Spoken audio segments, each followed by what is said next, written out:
अस्सलामुअलैकुम। आज मैं आपको बुक D2 जिसका चैप्टर 4 है उसकी एक्सरसाइज 4C का क्वेश्चन 1 कराऊंगी। क्वेश्चन 1 रीड करते हैं। Factorise each of the following expressions fully. Question 1 में हमें अलजेब्रिक एक्सप्रेशन गिवन है जिन्हें हमें फैक्टराइज करना है। फैक्टराइज मीन्स कि हमें इन एक्सप्रेशन को एक्सप्रेस करना है as the product of two और मोर फैक्टर्स। फॉर एग्जाम्पल, एक अलजेब्रिक एक्सप्रेशन है AB प्लस AC। इन दोनों में कॉमन है A, हम A को कॉमन ले लेंगे।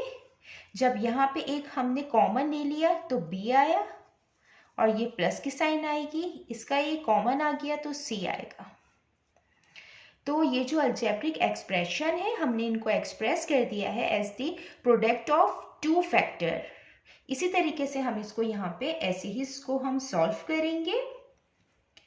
यहाँ पे 8x प्लस 64 है, ये 8x है और प्लस 64 है। हम इसको इस तरीके से लिख सकते हैं 8 टाइम्स 64। इन दोनों में जो कॉमन फैक्टर है, वो कॉमन नंबर है, वो 8 है। 8 को हम कॉमन ले लेंगे। यहाँ पे 8 बाहर आया तो अंदर x बचा, प्लस ये एक 8 बाहर आ गया तो एक 8 बचा। ये इसका आंसर है। इसको हमने एक्सप्रेस कर दिया है as the product of two factor. अब हम इसका पार्ट बी करते हैं।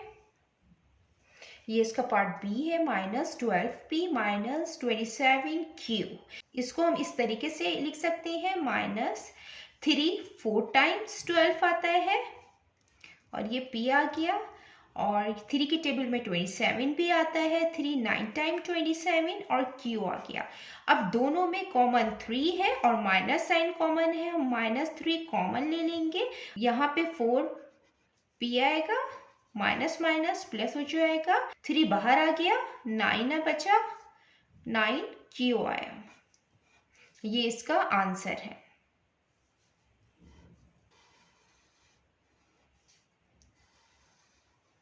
अब हम इसका पार्ट सी करते हैं। ये इसका पार्ट सी है, 16AW प्लस 20AV। इन दोनों में जो कॉमन नंबर है वो है 4, क्योंकि 4 की टेबल में 16 भी आता है और 20 भी आता है। मीन्स कि 4 इनका कॉमन फैक्टर है। फैक्टर वो होता है जो किसी नंबर को कंप्लीटली डिवाइड कर दे। तो 4 16 को भी डिवाइड कर रहा है और 20 को भी। ये दोनों 4 की टेबल में आते हैं। अगर हम डायरेक्ट 4 कॉमन लेना चाहें तो हम 4 कॉमन ले सकते हैं। दोनों में जो लेटर कॉमन है वो A है तो A भी कॉमन आएगा। डायरेक्ट करना चाहें तो हम डायरेक्ट इसको कॉमन ले सकते हैं 4A, या फिर हम इसको इस तरीके से भी कर सकते हैं कि 16 4 इंटू 4 AW प्लस 4 5 टाइम्स 20 आता है और ये A और V आ गया। अब इन दोनों में कॉमन क्या है, ये 4 कॉमन है तो हम 4 कॉमन ले लेंगे। और दोनों में जो लेटर कॉमन है वो A है, अल्फाबेट A लेटर हम ये कॉमन ले लेंगे तो अंदर क्या बचेगा, ये 4W आएगा, ये प्लस आएगा और ये 5V कॉमन आ जाएगा। ये इसका आंसर है।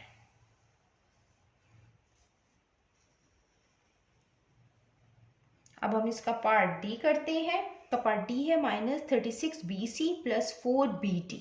हम इसको अरेंज करके लिखेंगे, 4BD पहले लिख लेते हैं और ये -36BC बाद में लिख देते हैं।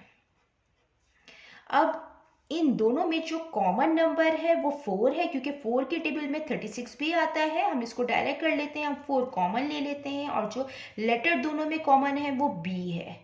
तो अंदर 4B बाहर आ गया, D बचेगा, ये माइनस साइन आ जाएगी। 4 9 टाइम्स 36, ये B बाहर आ गया, अंदर C बचेगा। ये इसका आंसर है। अब हम इसका पार्ट E करते हैं। ये इसका पार्ट E है, 14xy minus 7x plus 21xz। हमें यहाँ पे 3 टर्म्स दी हुई है। इनमें कॉमन जो नंबर है 7 होगा। इन तीनों का कॉमन फैक्टर्स, क्योंकि 7 की टेबल में 14 भी आता है, 21 भी आता है, तो हम 7 कॉमन ले लेंगे। और इन लेटर में x कॉमन है, हम x कॉमन ले लेंगे। अब 7 2 टाइम्स 14 y आ जाएगा। -7 1 टाइम्स 7 आ गया और ये x बाहर आ गया तो हम अंदर 1 लिख देंगे और ये plus sign as it is आ जाएगी। 7 3 टाइम्स 21 और x बाहर आ गया, अंदर z आएगा। ये इसका आंसर है।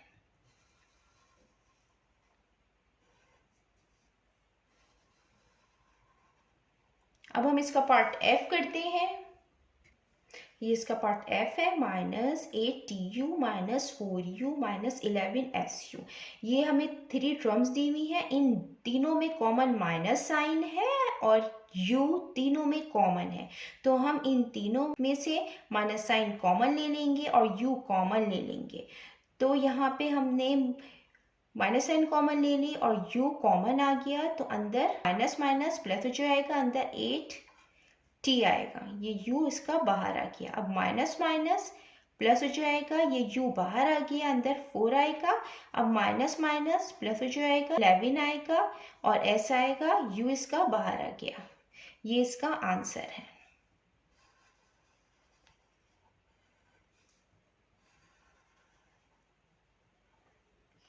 जितना मैंने एक्सप्लेन किया है, अगर इसमें कोई भी क्वेरी है तो आप कमेंट्स में मुझसे पूछ सकते हैं। अल्लाह हाफिज़।